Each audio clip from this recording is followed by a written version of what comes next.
responses over the years, but I would say probably the biggest error that I've seen in my long HR career is just not being fully aware of what you're applying for. And that can look like a lot of different things, but not just really just not being present and having a grasp of the opportunity, what they're potentially measuring in terms of success, what the organization is all about. And today, most of those things are easily discoverable. You can go to folks' websites and learn about the organization. More often than not, if you take just a little bit of time to kind of walk through the job description, maybe even reach out if you know someone at the organization and talk to them about the position, you will set yourself apart from other candidates because you'll know more about what they're looking for. And the first rule of sales is understanding what's the need. And so if you don't understand the need for the position, why it's there, why it's posted, chances are you're already at a disadvantage from folks who do know what that need is and are going to bring answers and responses that are directly connected. So I would say not being fully aware of the opportunity that you are applying for, interviewing for, is the biggest mistake that I have seen over the years. I want to chime in on that. I interviewed somebody about a year ago when I was employed for a company called WorkLogic HR. The first question I asked the candidate was, what do you know about our company? He had no idea. He said, I know it's a great HR company. And then the next question was, why do you want to work here? And he couldn't answer that question other than because it's a great HR company. So that's one of the things in being prepared, as Traco said. Almost every company has a website, at least a Facebook page, something. And it's so easy to find out that information. So you need to know about the company because the first question they might ask you is, what do you know about our company and why do you want to work here? Nice. Hi, everyone.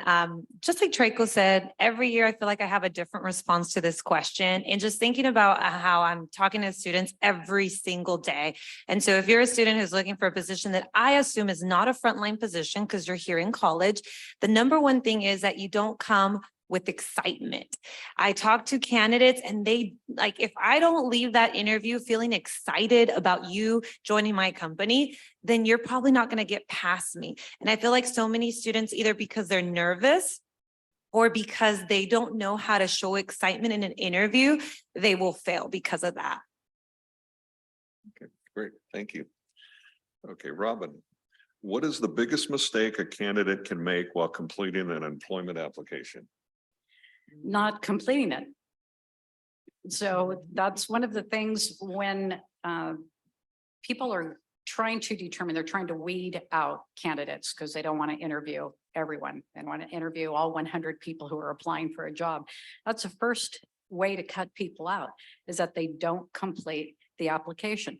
Now, one of the things I know that is very annoying is that sometimes companies are saying, upload your resume and now complete all of this information, which is on your resume. I understand how annoying that is, but one of the things that I tell employers to do is have candidates complete applications. And the reason for that is because it's tough to lie on an application. Applications ask for specific dates. So that's one way that people lie on their resumes, is that they say, well, I worked there from 2000 through 2001 because they only have to put years. On a job application, it asks you for month or day of employment. And so the 2000 through 2001, which sounds like a year, really is December 29th of 2000 through January 3rd of 2001. All right, so employment applications ask for specific information that usually is not listed on resumes. And that's one of the reasons employers require you to fill out an application. And then the other thing that you do with an application is you sign that it is you are verifying that all of that information is correct. And it is a legal document. And if the employer ever finds out that that information is incorrect, whether it's before you're hired, a day after you're hired, 10 years after you're hired, the moment they find out that you lied on the application, that's an easy termination. And people lie on applications all the time. I mean, we've had a couple of congressmen who lied about their credentials and they're currently in Congress. So people lie about their work experience, their education, all of those types of things. So the biggest mistake people make when applying for a job is not completing the application. That's an easy way to weed you out of the process.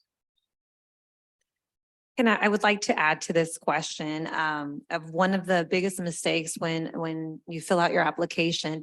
And to me is that you don't fill it up to date. So what that means is you are most attractive as a candidate if you're currently employed, even if it's part-time, even if it's volunteer work. And so many candidates will just say, it's a part-time position. I barely started working there. I'm not going to add it. And so when you get to the interview process and now I discovered you didn't add that, then it looks like you're not paying attention to details. You're really not trying to sell yourself. So that I would say that's one of the biggest mistakes of students is they're not filling up all the way, everything up to date. So remember, you're most attractive when you're still employed. Okay, Nancy, what is your number one tip for a candidate who goes through a phone screening? Yeah, thank you for giving me that question because I constantly talk to students via phone or Teams. And so I would say if it's phone, the number one mistake that students do is they don't take it seriously. They kind of think it's just a casual talk, me as an employer calling you to let you know, hey, we're interested. And you're treating it as just like that, just a quick chat. No, it is an official formal interview. So you need to immediately let me or the employer know, do you have time right now? Because if you don't, feel free to let them know, hey, can you call me at a different time? And if you've already have a scheduled time, you need to treat it as a real interview, meaning even though it's on the phone and they can't see you, you need to be dressed for that interview because that's going to give you confidence. You need to be prepared. Have done your research on the company, even if it's a quick chat. So for example, in my position, I do 10, 15-minute quick chats with candidates, but I am expecting you have already researched my company, Cintas. You have questions for me. You are prepared for the interview. And too often when I'm calling students on the phone or it's a Teams interview, they really are treating it like it's not official.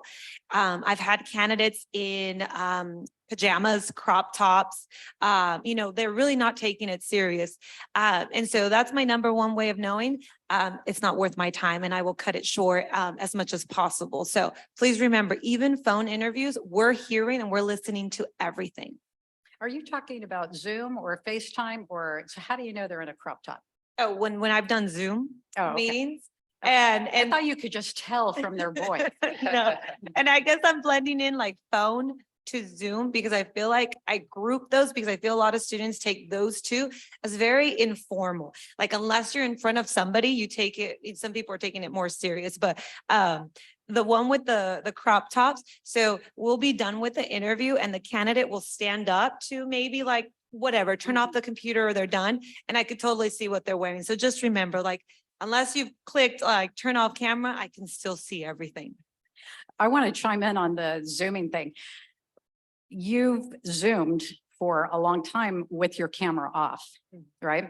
And because you got to. And so a lot of people are not aware of the protocol of Zooming. One of the first things that you want to make sure that you're doing is that you are talking as simulating eye contact. And to do that, you have to look at your camera the whole time. And so that's a mistake a lot of people make is that, first of all, their camera is not directly in front of them. It's over here someplace and they're looking over there. And so it seems very disjointed. And so have your camera right in front of you. And if it's just on your computer it's just a little dot.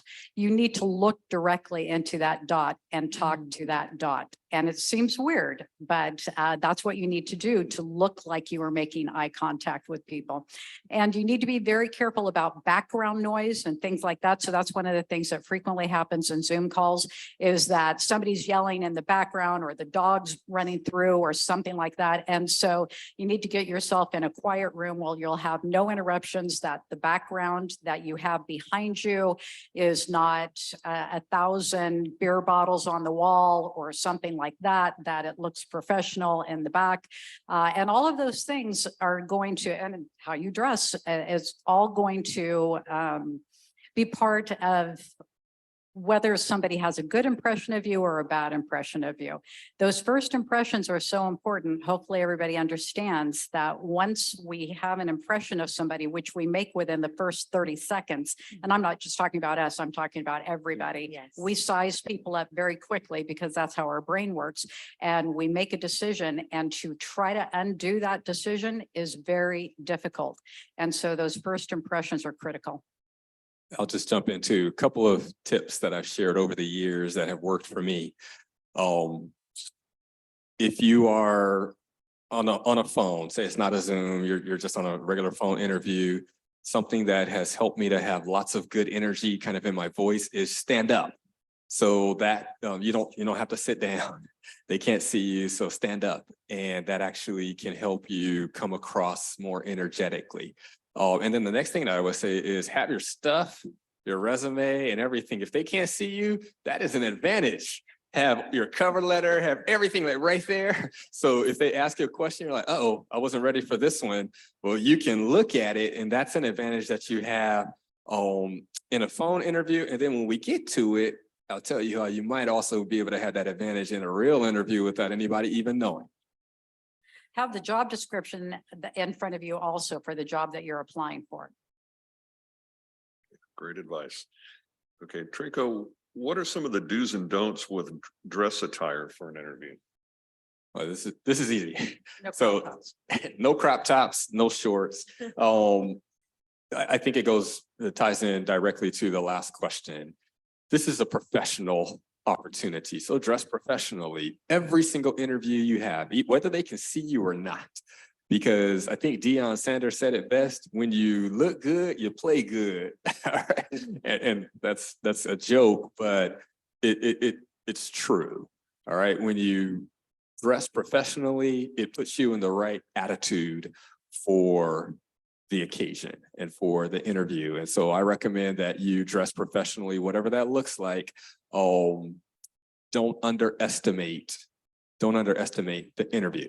You should also dress appropriately. And what I mean by that is this. So I like to wear ties and bow ties. I was going to wear one today and forgot it, but I have interviewed for positions where it was more manual, and that might have actually been seen as an insult. And it'll show up in a suit and a tie.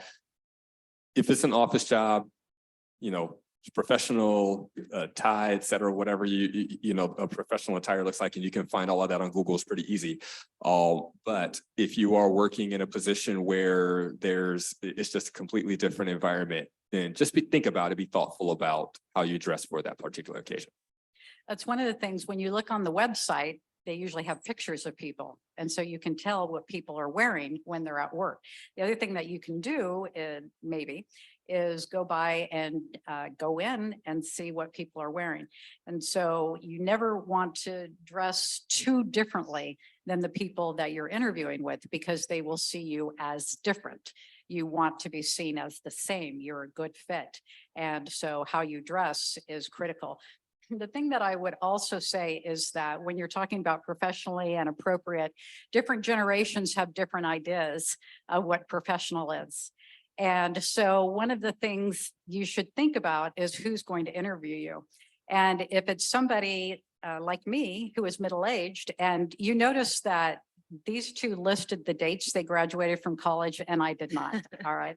So think about what someone like me is going to think about how you're dressed. And may interviewers refuse to hire you because of how you're dressed? Absolutely. And so that's something to consider. Just one quick tip on the dress attire. I would really encourage you to go ahead and ask whoever is scheduling your interview.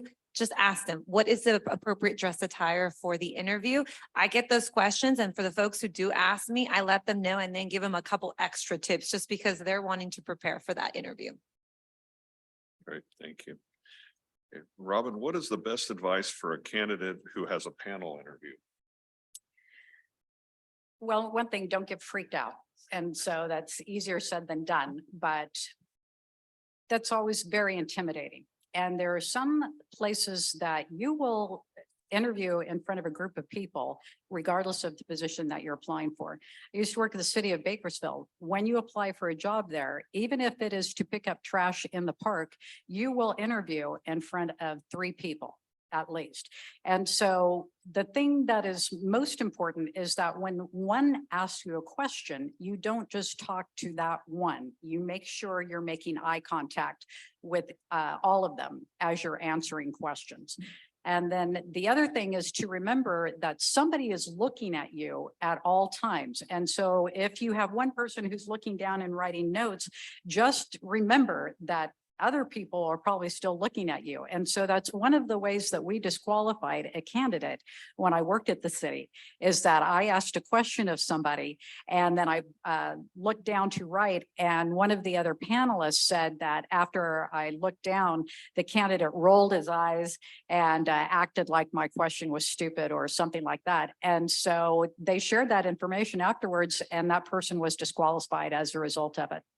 So that's one of the things that, first of all, it's just people talking to you. So don't freak out about the fact that there's more than one. And the second thing is make sure you make eye contact with everyone. You don't just talk to one. And then the final thing is somebody's watching you at all times. And so make sure that you act accordingly. A couple tips that I would give if there's a panel interview, and definitely those are the most intimidating because you have so many eyes looking at you. I would begin by making sure you're going around, shaking everybody's hand, and take the time and write their names down. So maybe when you address and answer the question, you can respond with their name. I think with the panel interviews, the important thing is to make sure each of the interviewers felt like you paid attention to them, like you were talking to them. Definitely the eye contact is the hardest thing.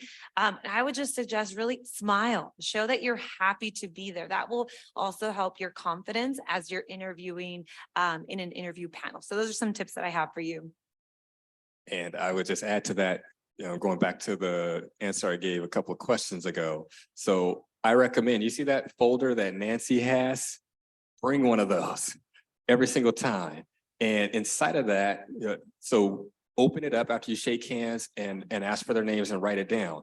The hack that you're going to have is you're going to have your resume or your cover letter or something also on the front page. So that way it serves kind of just as a little, like a crutch, because, you know what, if they ask me something that I'm not prepared for or that I might be nervous about, I have some stories or examples right here.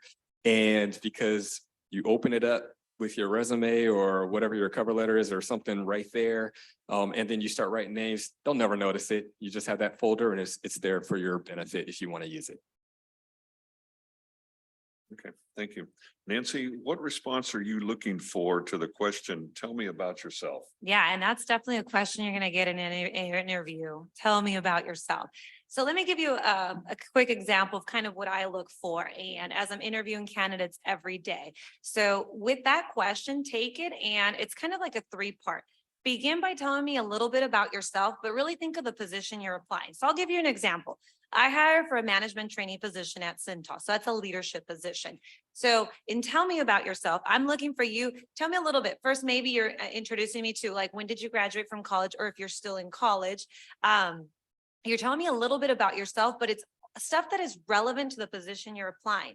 Then you're moving on to telling me of things that may be professional experience that also tie to that position. So say it's a management training position, right?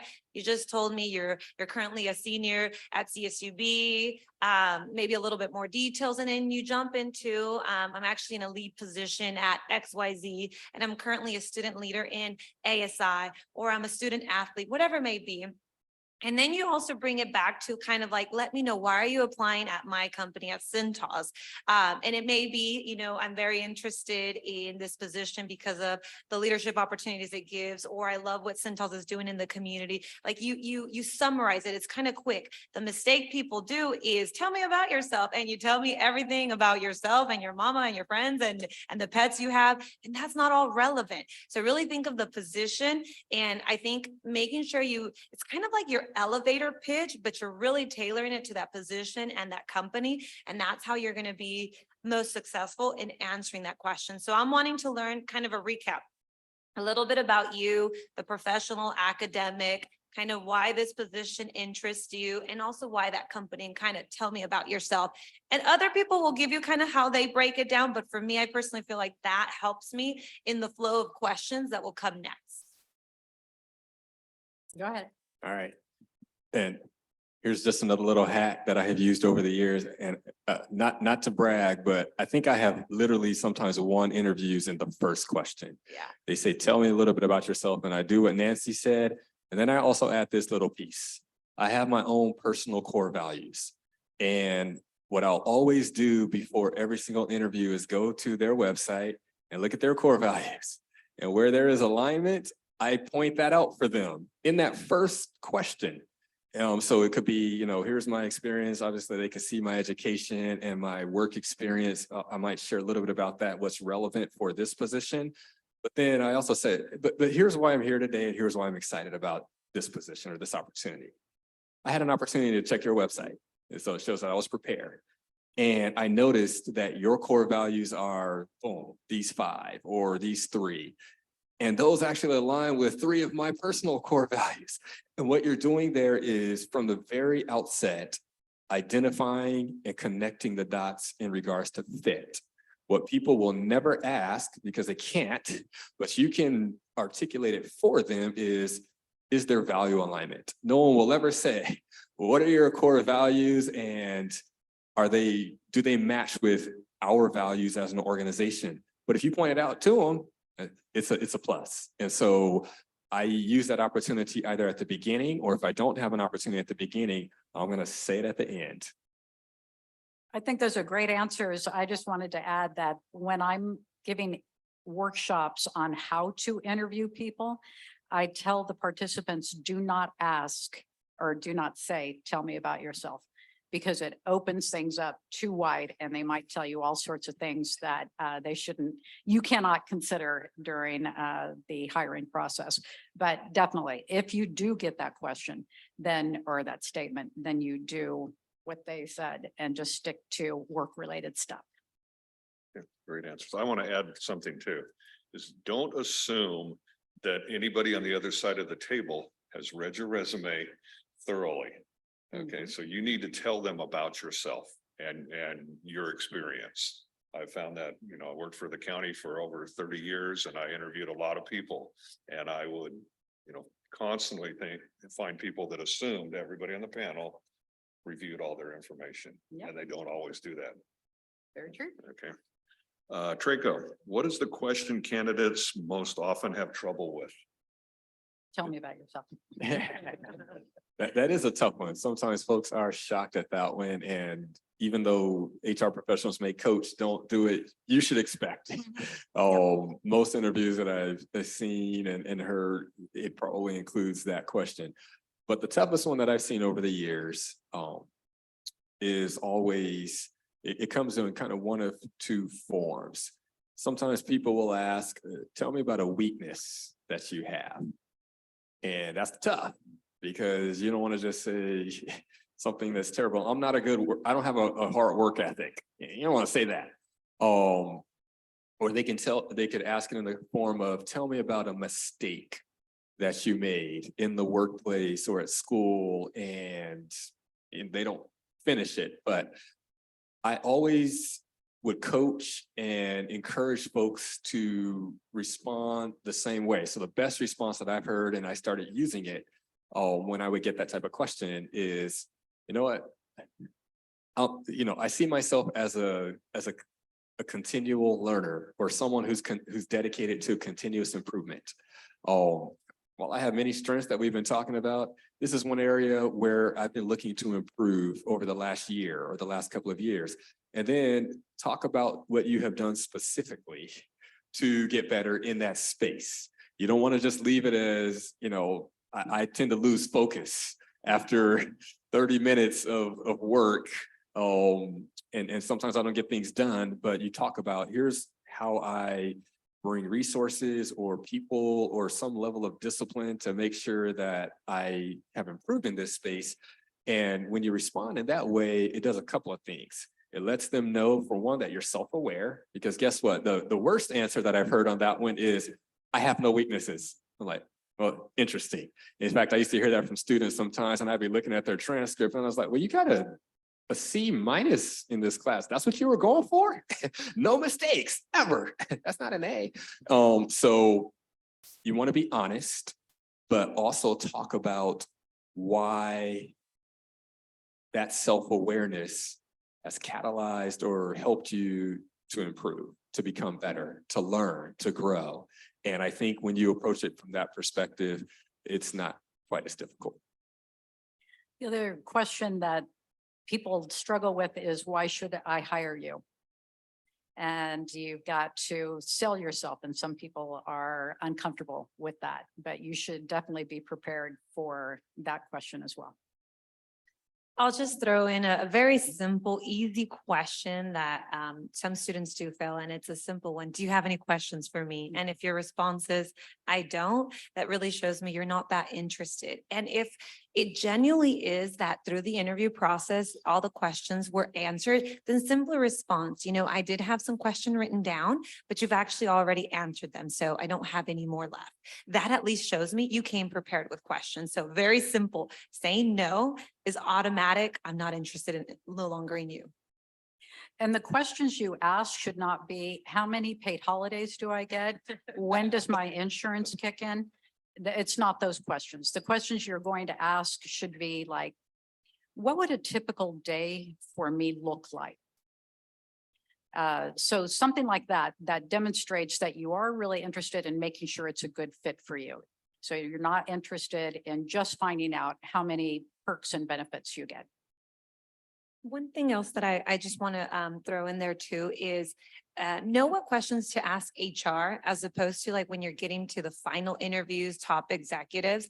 I really would encourage you not to be asking, for example, tell me about your work-life balance with top executives, because typically I've seen sometimes they assume like, what are you trying to make sure you have a lot of time off? Where those questions could easily go to HR or your recruiting manager. I just think some of those questions can be misinterpreted if you're asking them to executives. So just think about that. Your HR recruiting person, that's who you go to for all those compensation basic questions.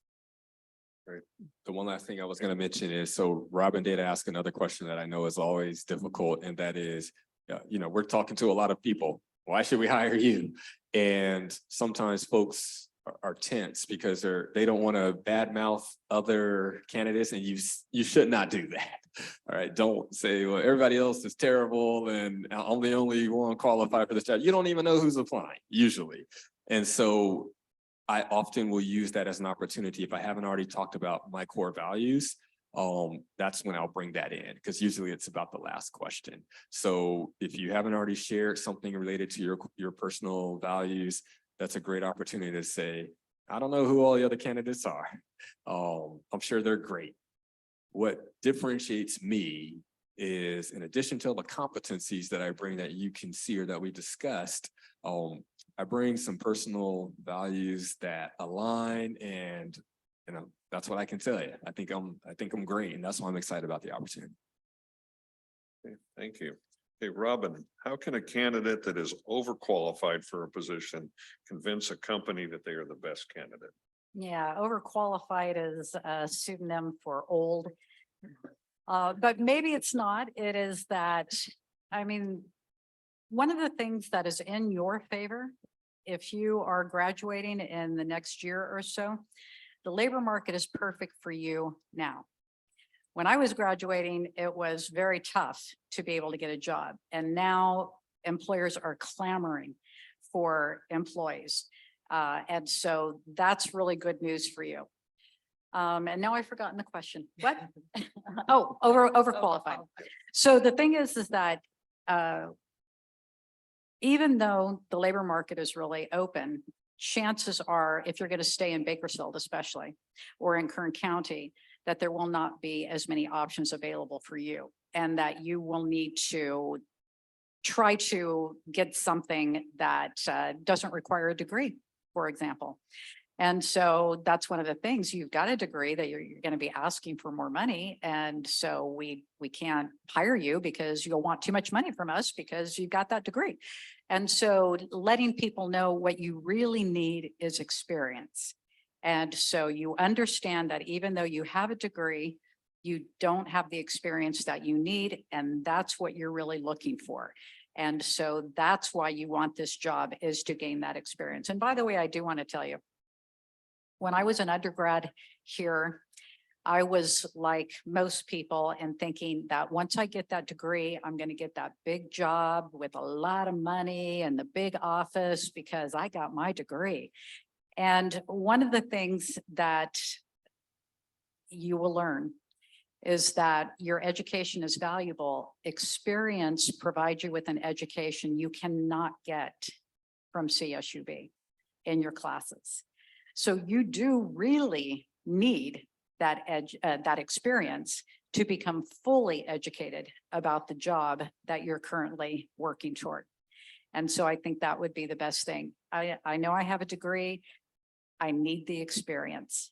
And so while it might look like I'm overqualified because of the degree, my lack of experience is something that I'm hoping to take care of here.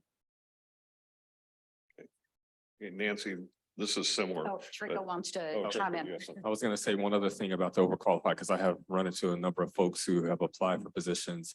And again, one of the best responses that I've heard is, if you are concerned that money is going to be an issue, not for you, for the company, then I like to focus or kind of have them focus in a different direction. And probably one of the best directions you can have them focus on instead of the money is the purpose or the mission alignment. So in addition to saying, yeah, I need the experience, I have seen situations too where they had 20 years experience in this field. It was a real tough market. What is hard to disqualify is someone who, I don't care what experience they have, I don't care what education they have, they know your company, they know what you're trying to accomplish, and this is who they are. When it's that level of fit, it's just hard to say no. And obviously you're applying for a reason, so you want the opportunity. So I would say I just try to make it as difficult as possible by talking about, I've been doing this work for 20 years. I do it even outside of my quote unquote my day job, or maybe you're not even working right now. Because I love this work. I love this purpose. I love the mission of your organization. And that's why I want to be here. Well, if you can sell a team or a panel on that reality, then the dollars almost become irrelevant or a lot less relevant. And so I tell folks, focus on the purpose, focus on the mission alignment, and especially if you're quote unquote overqualified, which really shouldn't be a thing. Okay, Nancy, Yeah. This one's similar. How can a candidate that's underqualified for a position convince the company that they should be hired? I like that I get that question because I typically do run into a lot of students that I feel like are underqualified. And here's a couple of things that they're doing wrong when they are speaking to employers, recruiters, HR professionals. One, you're not really tying all of your current work experience or even on-campus volunteer work to your experiences. So you're leaving things out. I'll give you an example.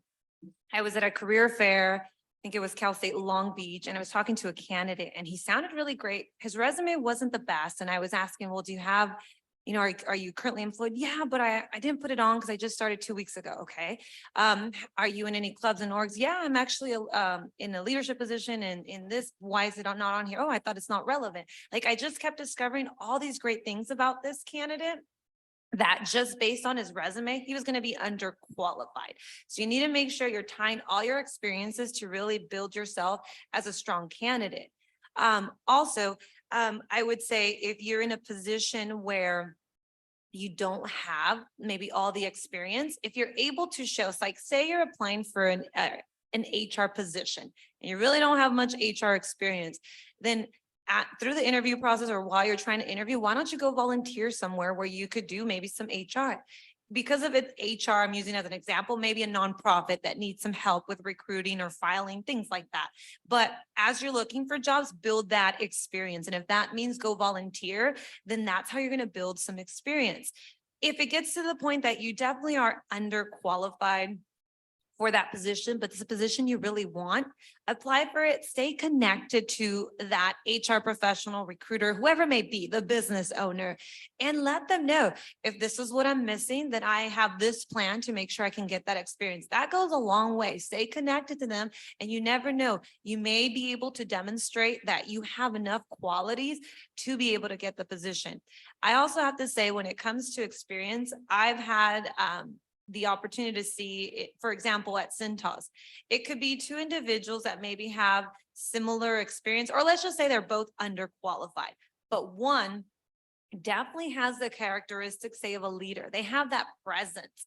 They are able to stand tall with confidence. The way they talk to you, you know, people just want to work around them.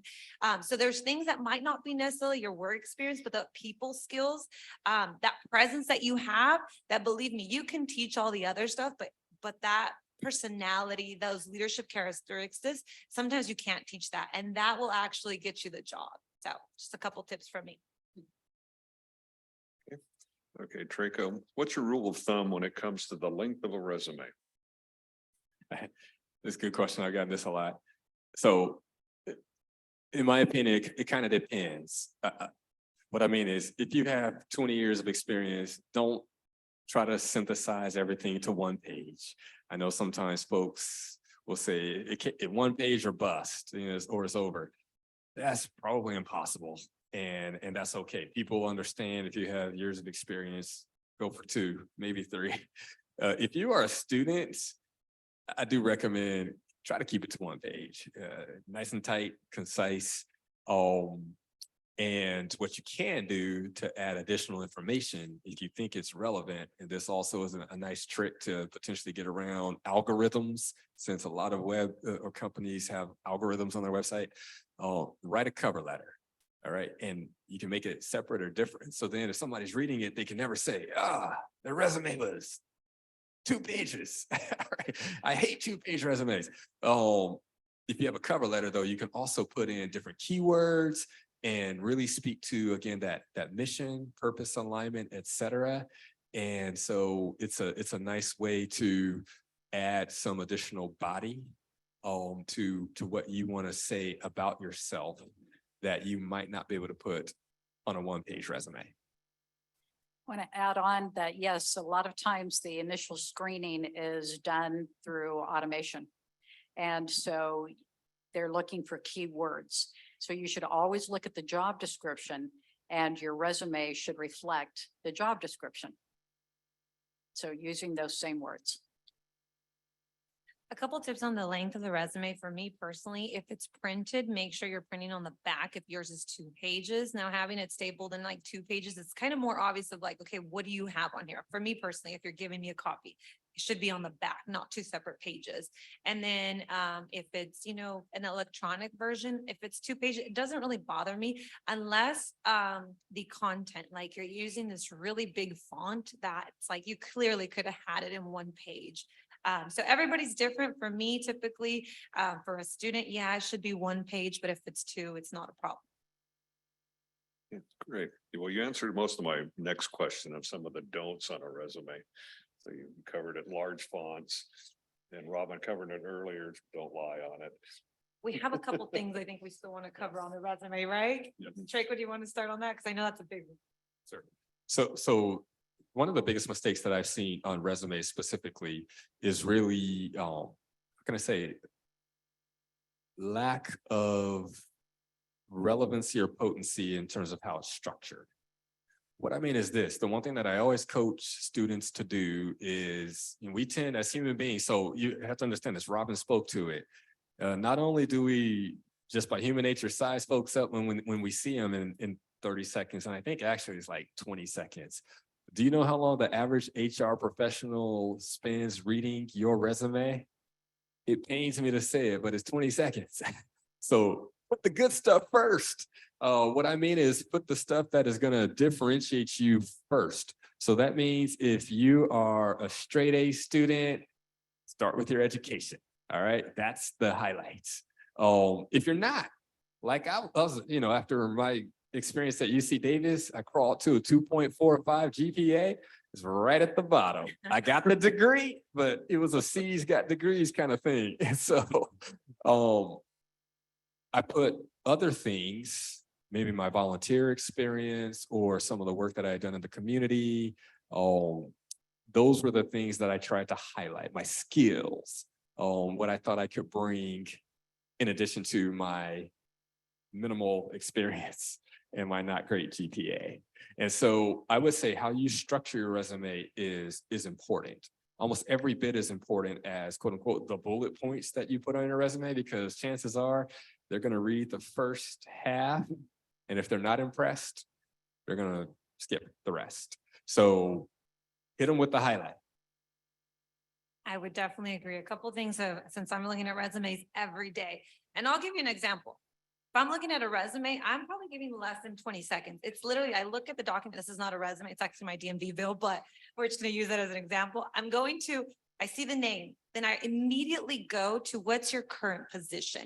And one of the things that I notice a lot of students are doing is you're putting your first job at the top and your current job's all the way at the bottom. That is a big no-no. It should be whatever you're currently employed in should be at the top. So I'm going to your name. Are you currently employed? Are you in school? Did you put your GPA? And if you're a student, I'm going, is there any extracurricular? Tell me a little bit more, especially if your current position is not something that wows me.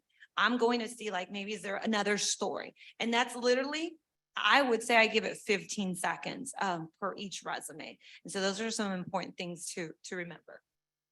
The only thing I would add is just that if you're applying for a job that requires a degree, yes, definitely put that up front, because that's a minimum qualification. And that's one of the ways we screen also is, do you meet the minimum qualifications? If not, then you're gone. If the job requires a degree, put that right up front. If it does not require a degree, then don't put it up front, because what they're more concerned about is if you have the experience. Okay, Robin, after an interview, should candidates send a thank you card or will a thank you email suffice? I would send a card now because people are inundated with emails and they don't read a bunch of their emails. One of the things I would say, and we go back to the panel and Nancy's advice of introducing yourself to each person and writing down their names and all of that is really good when you're applying for certain positions. Again, when I was at the city, people would do that and write thank you notes and things like that. And that's not appropriate for a government job. And so you got to know, first of all, what the protocol is for the job that you're applying for. So, but thank you notes definitely stand out more. Snail mail stands out as opposed to email. And your email might even go to spam.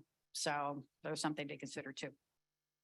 One tip that I have for when it comes to kind of that follow-up, and it may work for some, it may not, but I've just seen it when it's done with me, it kind of does help. And it's for me, it doesn't matter if it's a paper card or an email, but say you struggled in a question and you maybe didn't quite answer it correctly.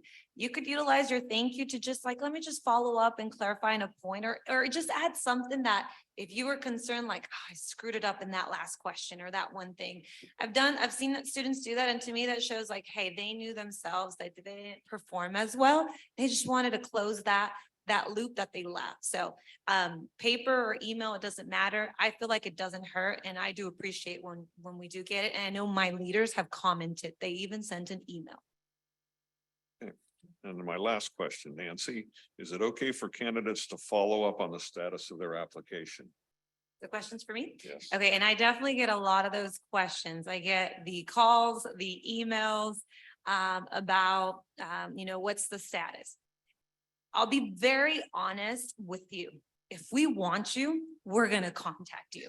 So if you contact us and hey, it took us a couple days to respond, I would say that's an indication that you're probably not being selected. And we're taking the time because we're finishing interviewing other candidates. I will tell you personally, so that's one thing that I wish I could improve, because when you're interviewing so many people, it's nothing against you, but it's just trying to follow up. But that's my biggest tip to you. If we really want you, we're going to contact you. And it doesn't hurt if you email one time. After that, I would say it's just too much. One email is sufficient. Okay, thank you. Now we're going to turn it over to our audience. Does anybody here have any questions that they'd like to ask?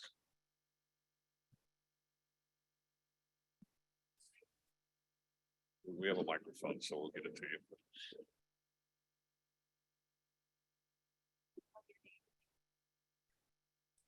you. Good afternoon. My name is Carlos. I graduated from CSUB Fall 21 in traditional sociology. I currently work with Council. We work in the high schools. I'm in charge of Golden Valley and Ridgeview. So my one question I get asked when I apply for jobs is, well, how do I approach a salary? Because so recently I applied for a job and I believe based on my experience, I'm worth a little bit for what they were offering me. So how do candidates negotiate their salary? Well, the good news is a law was just passed that said that employers have to post the salary range on the job description. So to prevent a bait and switch and things like that, you go through 5 interviews and then you finally find out what the salary is and it's too low or what have you. And so they have to list it for candidates right up front. So hopefully everybody, all the employers know that and they're complying with that.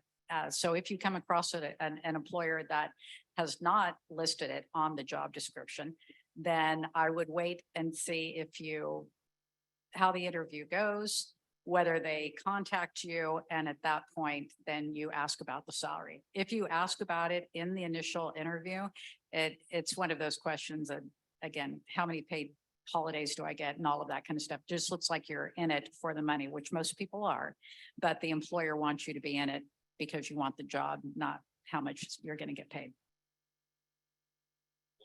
Oh, there we go. One thing to consider. So I know where I work currently, and I think a couple of jobs ago to some employers will ask when you fill out the application what you want your salary to be.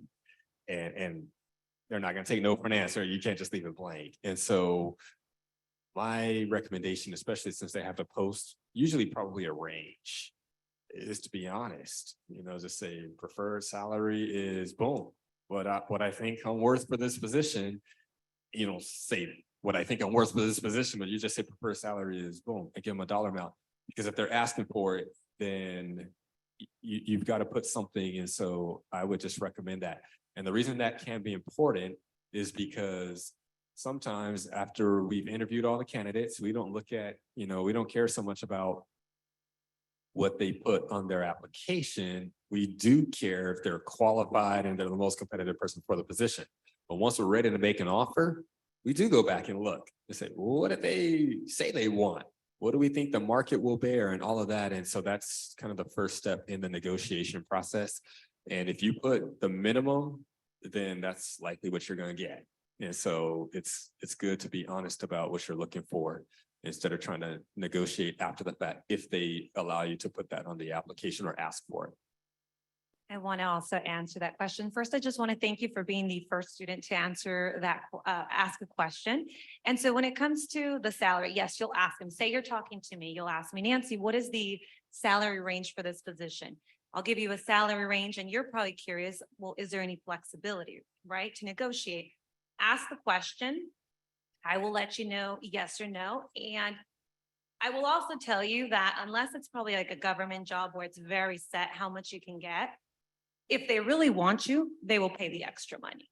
And regardless if they say there's really no flexibility, you will see if you feel like you're one of the top candidates, you'll always have leverage.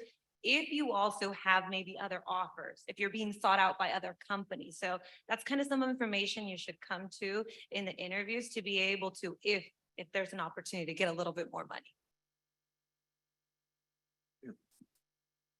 Any other questions? Mr. Niemeyer. Not necessarily a question. I wanted to thank the Alumni Association for putting this together. Ty showed up. Thank you for being here. I'll be real honest with you. I just came by to say hello and, just glad hand a little bit and take off. What I picked up this evening has been fantastic. So I want to thank the panel for really sharing something. My next job, I'm going to incorporate some of these things in the interview process that happens. The other thing I want to say is I know there's like 30 students had registered for online. I just want to commend the students for being here and taking advantage of this, especially in person, because there is food. So, always try to come to these things. One of the things that I regret in my undergrad when I was going through school is that I didn't take advantage of the programs and opportunities that were on campus for me. And I think it extended, getting that career and things going. So I really want, I think it's awesome that you guys are here. You're taking a step that already puts you ahead of your peers that are going to be graduating with you or taking that next step. So I just wanted to commend you guys for being here. Now my mom's in the parking lot ready to pick me up, so I got to leave. But thank you so much for the time today. This was really awesome. Thank you. I do want to Thanks, give Heath. one more piece of advice, and that is before you go interview for a job, get the job description and go through the essential job duties that are listed and be ready to answer this question. Tell me about your experience with, and then that essential job duty, because that's what I train employers to do. Most of your interview questions will come from that job description. And all you have to do is say, tell me your experience with, in front of the essential job duties. So be prepared to be able to answer those questions. Also, why do you want to work here? Also, what do you know about our company? Also, why should we hire you? Any other questions from our, got one back here. I'll bring the mic over to you. Yeah, and don't be shy, you guys. No question is a dumb question. Hi, my name is Cassandra. I am graduating this semester with my master's in healthcare administration.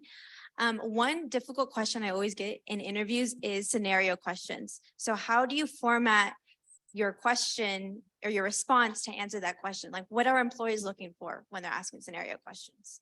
I love that question because it's very simple when it's a scenario, when it's like a behavioral questions. Here's my recommendation for you. It's 3 things. First, state the facts of the situation, so I clearly understand what was happening. Number 2 is, what did you do? A mistake that candidates do is they tell me, well, my team did, my partner did. No, what did you do? Keep it very specific to your efforts. And number 3, close it. How did it benefit the company, the project, whatever it was? Utilizing those 3 techniques, you're going to be able to answer it successfully. Any other questions from the audience? We have one behind Yeah, us there's there. one back here. Let me walk back here to you. If you want to let us know your name, you're in school and your program. Hello, sorry, I just got out of class that I ran here. My name is Annabelle. I'm going to graduate this semester in public administration, focus on HR. So just along Peggy. My biggest, fear when I'm going through an interview is, what's your biggest weakness and what are your strengths?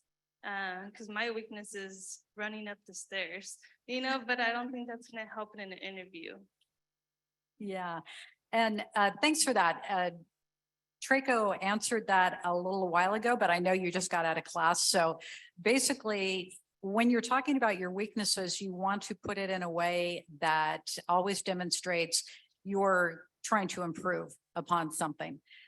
So one of the things also I wanted to add when you made that when you answered that question, was that don't do a humble brag. The thing when I don't like asking what is your weakness, because what I would always get is I just work and work and work and work until the job is done. And so my biggest weakness is that I have to complete things before I leave the office, or that I'm a perfectionist and things like, and so that's the humble brag. And I just, don't waste my time with that. But you do want to be authentic, because we all have weaknesses, but you want to present your weakness in a way that demonstrates that you are trying to improve upon that weakness. So you don't say, my biggest weakness is that I don't have the education I need. My biggest weakness is that I don't yet have the education. However, I will have my degree at this particular time. So that's just a demonstration of one thing, that you know it's a weakness, and it is a weakness, but you are working on it. And so it will no longer be a weakness. Oh, good. I just have a quick tip to share when it comes to also sharing your strengths. Typically candidates they're really good about sharing their strengths, but I would really take a couple of those strengths. Say you're saying, one of my strengths is communication, then really tying that with some examples. For example, I'm really strong in my communication. I just completed a communications class in school, or I just recently held a presentation with, 50 attendees. Like, add something that's going to show me that is a true skill, because it's pretty easy to throw out there all the skills you may have. And the one thing I was going to add is, this is something you can start working on now. You should always know, I tell every mentee, you should always know at least your 3 top strengths, or what you perceive to be your top strengths. Because those should fuel your success as a student, in the community, in life. And so always have that at the ready. And then also be aware of your weaknesses. Don't focus on them, but always at least know this is what they are. Like Robin said, legitimate. This is a real weakness for me. It could potentially impede my success in school and my career, etc. And then what am I doing about it? What have I specifically, tangibly done to help curb or mitigate the impacts of this potential weakness? And I think if you always have that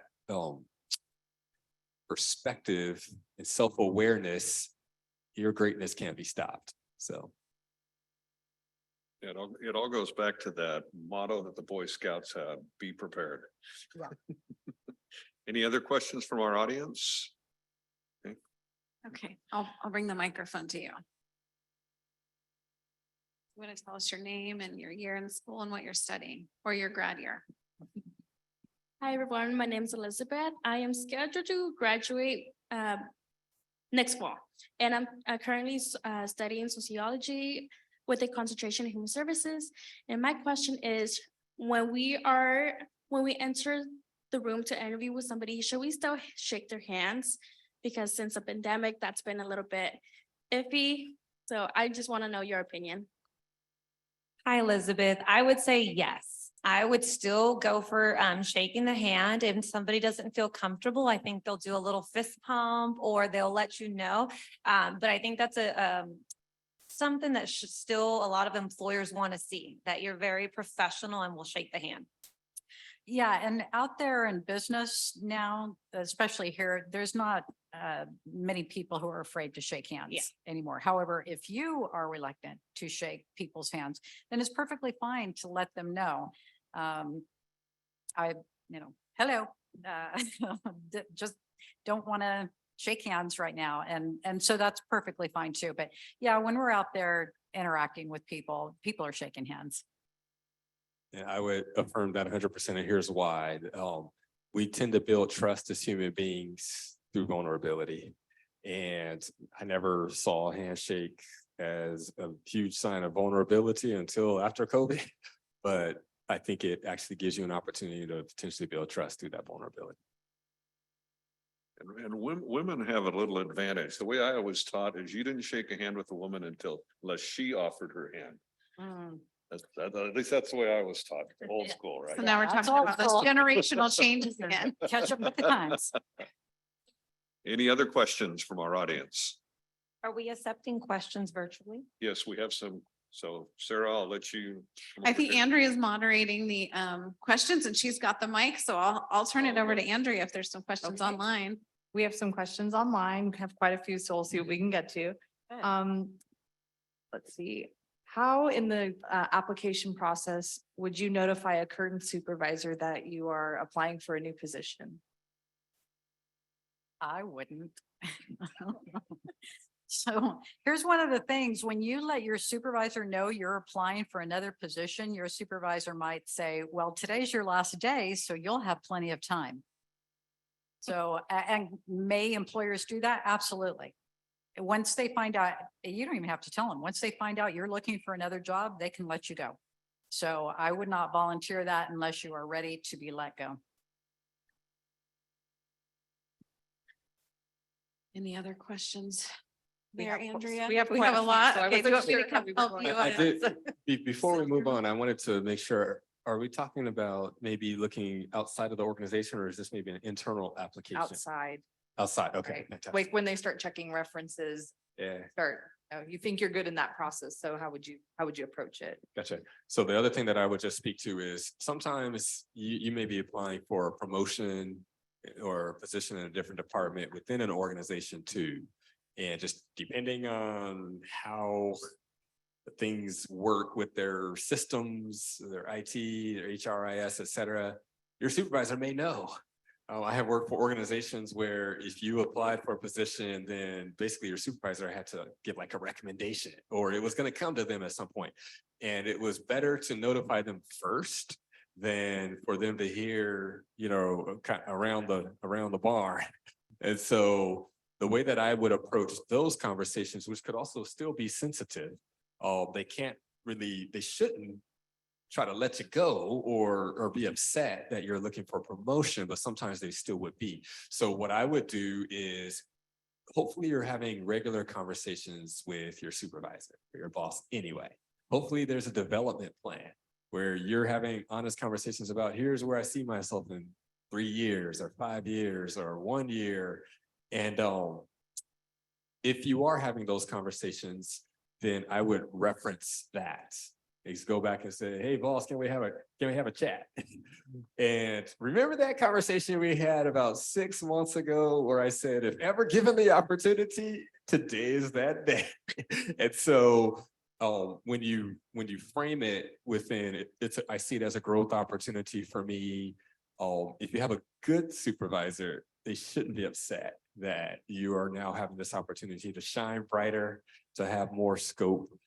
They may give you some honest feedback and say, oh, I'm glad you told me about it because I know this is what they're looking for. And you probably are going to not get this opportunity, but let's keep working towards this. And here's some ways that you can start to develop so that you are ready for the next one.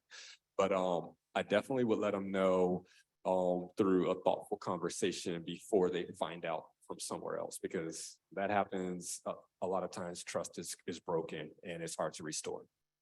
Agreed. One other thing, what you said was when the prospective employer calls the supervisor for a reference, one of the things on applications that asks, may we contact your current supervisor? If you say no, there's no shame in that, because we know if we contact your current supervisor and let them know you're looking for a job, chances are they'll release you. And so in most cases, prospective employers do not contact your current supervisor for a reference. And so that's perfectly fine. Previous employers, definitely, they will contact them. And they will ask you, may we contact? And the answer always better be yes. Because if I can't contact your previous employers, then we're not going any further. Just so our panelists know, our online folks can see you as well. So we've got a camera here and one in the back of the room. So you can't see them because we're on webinar format tonight, but they can see you. So we've got more folks online. Okay, I'll hand it back to Andrea. Okay, so one of the topics we talked about was showing excitement during your interview. So how do you manage showing your excitement, but also calming your nerves before and during? So I can take, making sure I understood the question. How do you show your excitement during an interview? How do you show your excitement, but also maintain and settle your nerves Yes. So before and during? a couple tips that I'll give there. Never say that you are nervous during the interview. The moment that you just say, sorry, I'm very nervous, it's now on my mind. I already know you're going to be nervous. You're a candidate, you're interviewing. It's a very normal human thing. But the minute you put it out there, it's kind of what's there. As far as tips, I would make sure to show your energy. Sometimes people confuse that as I want you during the whole interview to like be very excited and share like, I really want this position. It can simply be when you begin the conversation, when you shake your hand, you seem energetic. And when you begin the conversation, you let me know, I'm very excited for this position for XYZ reason, or just let me know. And then the excitement also comes at the end when you close it. Never leave an interview without asking, so what are the next steps? I'm very excited and really would like this position. That's how you also show me excitement. So those are some of the tips that I would give. And one of the things about calming yourself is that practicing a lot beforehand helps tremendously so that you feel very prepared going in for the situation. And so that's one of the ways, the best ways to act like you are confident is to be confident because you are prepared. And having that resume and the notebook honestly will bring you a little peace of mind and you'll feel a little bit more confident just having those two things. And I'm aware for some folks, just speaking in public, even in an interview setting, your heart's beating, your palms are sweaty, it's crazy. So the one thing that I always tell folks, this is a physiological hack. Fastest way to calm yourself is just to breathe. All right, just nice deep breath. And it's okay to pause. So you have to remember that in an interview. It actually demonstrates presence and command that Nancy was speaking about earlier. And the analogy I always bring up is, you ever watch a politician give a speech? They pause after every dang sentence, like we're supposed to clap, or something, but it shows that I am master of my space and time. And then for now, yours too.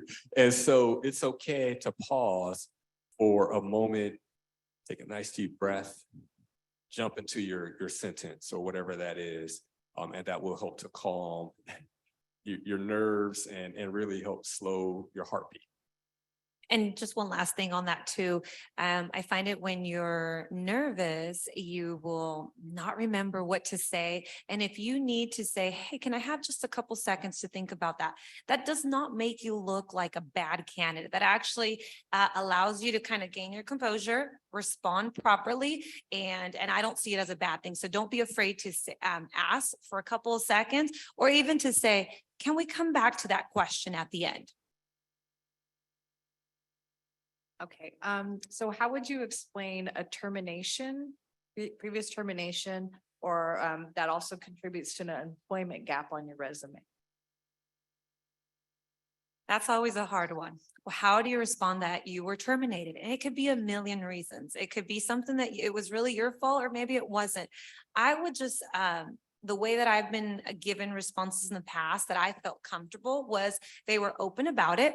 And being like, I just want to be honest, I was terminated for this position for this reason. And this is how I've improved since then. The reality is, if it was a termination, it may come up somehow, maybe when we contact back. So you being upfront and honest will help you. You also sharing of how you improve that, and that's not going to be an issue. The reality is, if you were terminated because maybe you assaulted somebody, you harassed somebody, you violated a safety policy, those are some of the things that's not going to be that easy to go around.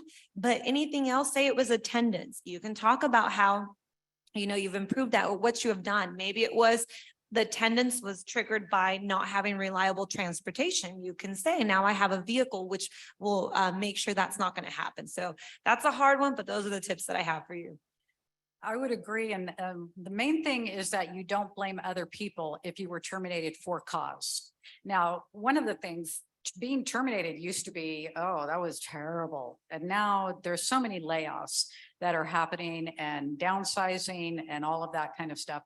And so that's an easy one, is when you say, no, my company was acquired by another company. They let a bunch of us go. By the way, that's what happened to me last year. true fact. And so that's one of the things that happens is we've got a whole lot of that stuff happening. But if you were terminated for cause because you did something that you should not have done, own it. Don't blame, well, my boss didn't like me or something. And one of the things that we typically ask is, why did you leave that place of employment? Why did you leave that place of employment? And if it's the same answer, well, because my boss was a jerk, my boss was a jerk, my boss was a jerk. Oh, okay, well, I'll be the next boss. That's the jerk when you're talking to the next prospective employer. So own it if you messed up. And as Nancy said, what you learned from it and how it's not going to be a problem on this job. Any other online questions, Andrea? We have quite a bit, so I'm not sure how much longer we need to go. How much but- time we have? On your resume, how far back in time should you go on your experience, your previous jobs, and how often should you update your resume? Kind of two questions there, sorry. All right, well, so for people my age, it is said that you go back 10 years. The past 10 years is the most prevalent that people are looking for. And you don't want to, I mean, I've been working for 45 years, so I'm not going to give 45 years of experience. And I'm definitely not going to put the little jobs that I had when I was a student and things like that. But 10 years is the guiding advice in HR world right now. And then what was the other thing that you said? How often should you update your resume? Oh, whenever you have a new skill or a new certificate or a new degree or a new job. For a college student, I would say what's relevant is right now while you're in college. If you're a freshman, maybe your high school experience is relevant, but anything after that, it really should focus on in your college years. After you graduate, I would only leave your college maybe for as long as it's relevant is what I would say. And I would say the same, even if it's a longer period of time. So now I'm at an age where I have over 20 years of experience. And some of the jobs that I have applied for, not all of my work experience was relevant. Or some was more relevant than other work experiences. And so what I would try to do is, I might have put it all in there, but I didn't even put bullet points for some of the positions that were not relevant. But for the ones that were, I might expand a bit, talk about some of the metrics of success, results, et cetera. And so that's an approach you can also take just for the sake of relevancy. Whatever's relevant, you want to focus on that. Can you talk about the different expectations in an interview and with resume requirements at the executive level? So at an executive level for like a leadership position, I think during an interview or even in your resume, really putting kind of your accomplishments, how you really were able to provide for your company, like specific accomplishments are going to be very key. Typically, that would also be like financial, actual data information. I would say during an interview, when it is at an executive level, bringing in a portfolio that has some maybe information data that would be relevant. I know, like, for example, at Cintas, when it comes to like sales positions, and a lot of those are executive position, they're definitely bringing in their brag book, things that have, recognitions, awards, data, stuff like that. I would say at a leadership position, you're definitely going to have maybe tougher questions, or we're going to want to see very specific accomplishments. So I think that's how it changes. For me personally, in a resume and in an interview, like you're wanting to see a little bit more specific facts. And the one thing I would add to that as well is often when you're talking at an executive level, a differentiator is how you have impacted culture. So in addition to your technical results, what you've accomplished in terms of performance and the financials and all of that, that's great. But they're going to know you're probably not doing a lot of the work yourself at this level. You have to get results to other people. So how have you effectively been able to mobilize, influence other human beings to do the work that you need them to do in order for the organization to be successful. And so I would focus on, in addition to some of the technical aspects, what's your leadership style? How have you accomplished getting big results through other people, and have some good concrete stories for that? And that's often just described as, what kind of culture did you establish, and what was the fruit of that culture that you established, and the values that you brought, and so forth. Those are going to be really, really impactful. And then in some organizations too, I would say this, if you have, like I used to work at an insurance company, a local insurance company that had like 15 levels of leadership. And, when you're at level 3 through 1, a lot of it is really about coaching, because you're not touching any of the paperwork. You're not even really touching most of the leaders who are doing, managing the people who are doing the paperwork. You're so many levels above. The way that you're able to be successful is by effectively coaching other leaders, which is kind of a whole different skill set. And so I would just keep that in the back of my mind as well. How effectively do you coach folks to establish the right culture so that they can get this incredible fruit out of all the people that they are leading, and lead more effectively? And so I would think through those two pieces depending on what level you're at. I know that we have a stop time of 7:30 and it's 7:20 right now. We wanted to do some giveaways. Do we think we have time for one more question? And if not, we could do one more. And what I think we can do as well, hopefully the folks online can hear me, is maybe you can email your questions to runnerbridge@csub.edu. And we can try and answer those either in the office or maybe with our 3 panelists here tonight, because it's great. I'm glad there's a lot of people online and they have questions, and we want to make sure we gain as much, all this gold that our panelists are giving, all of this, useful knowledge. So. Okay, so perfect last question. What is your closing line in an interview? I always have the same one. I've had it for many years. In the spirit of connecting and being vulnerable, I always kind of recap why I'm there, my excitement for the position, and then I'll end with this statement. Just, as I leave you and talk about next steps, sometimes I say, I just want to leave no doubt that I would love to work for this organization in this position. So it's like a specific ask. And I always think of it this way. At some point, you got to ask the girl out. And then that's the only way you might be the one who gets the job, because everybody else was the same, but you actually asked. So I always ask. Oh, my favorite is when somebody says, when do I start? For myself, one thing, a tip that I have, and also kind of in closing an interview, and I did it myself for the role that I'm currently in. I wanted to walk away knowing that I had done a good job on the interview, but also knowing that there wasn't any hesitation, or if there was, what was it, before I left the room. So in my current position, the question I posed to my interviewer, and this was at the vice president level, was, is there any hesitation in your mind about hiring me? And if there is, could you share what it is? And he did say, yes, there is one. And he shared exactly what it was, and had shared like he had already crossed it off in the interview.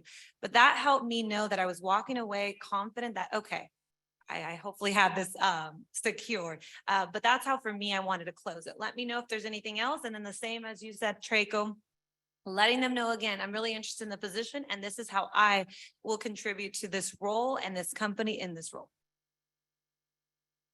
Okay, well, thank you.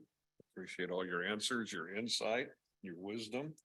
I want to thank our panel members for generously volunteering their time and participating in this evening's event.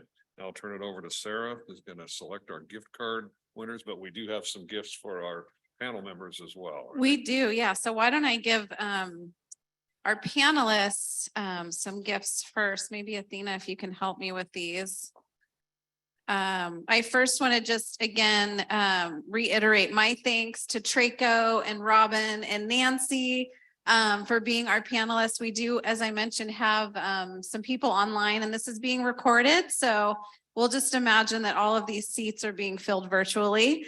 Just, yeah, really appreciate your time. I know Traco, he's been a panelist multiple times for us, newly appointed at Kern Health Systems, very busy in the community, volunteers a lot of his time. So we really appreciate you. So just a little thank you gift for you, some new branded items. I think we've got a coffee mug in there and some other stuff.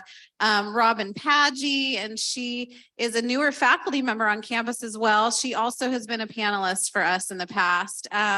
She's done a lot of research on working with different generations. So I would encourage you to check out her book.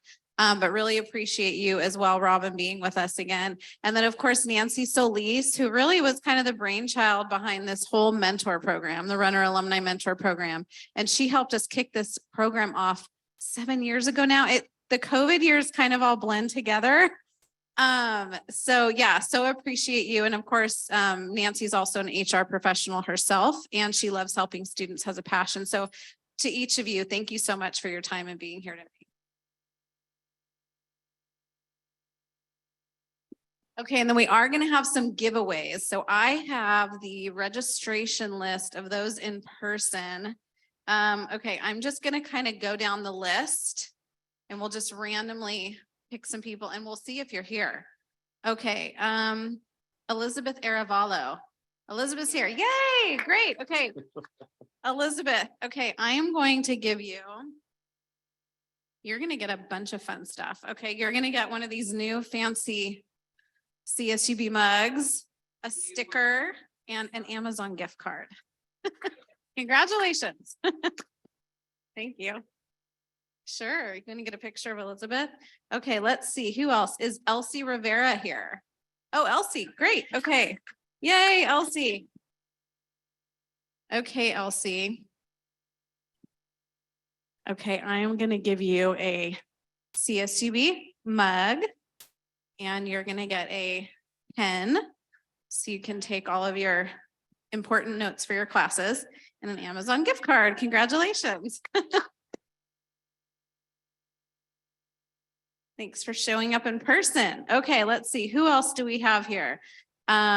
Justin Bennett. Is Justin here? Justin? Okay. Alexia Cooper. Is Alexia here? Adago Duru. Oh, great. Adago. Congratulations. Perfect. Okay. I am going to give Adago a mug, Amazon gift card, and keychain. Is Tamara your mentor? Awesome. Well, thanks for being here. Yeah. Congratulations again. Okay, and then we have a few other gifts. I think what we'll do is we'll look at who was online tonight, and we'll pick a few winners online, and we'll have them come to our office and pick up some gifts. Okay. So, yeah, thank you guys for being here. Appreciate it. Okay, thank you, Sarah. Well, I hope everyone has gained some insight and knowledge from this event. There was a lot of information provided and a lot of good guidance. At the Alumni Association, we try to provide services and engagement that benefits our alumni and students that are our future alumni. And finally, I'd like to thank our panel members, all the ramp committee members, the CSUB IT staff that coordinated this with us, and the alumni engagement staff for helping plan and organize the event. And thank you all for attending.